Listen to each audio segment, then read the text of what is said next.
Hello.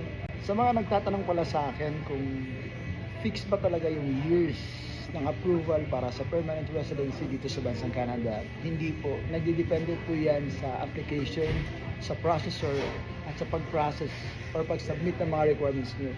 Ako, it took me 2 years bago ako na-approve.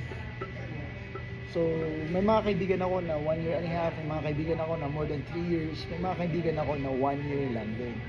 Pero mas madali dito guys pag mag-apply ka na single ka kasi ikaw lang yung nag-a-apply, sarili mo lang. So, requirements are nasa sa'yo lahat. Unlike sa may pamilya ka sa Pilipinas, may mga anak ka, so kasama sila sa application mo. Kaya it will really take a little bit long time.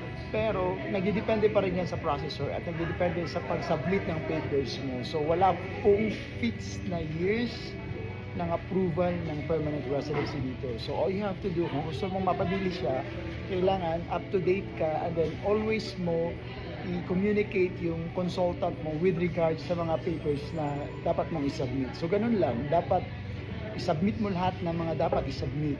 Hindi ka magdi-delay kasi pag magdi-delay ka, magko-cause din yan ng delay ng application mo. Yun lang guys, until next time. Happy Sunday everyone!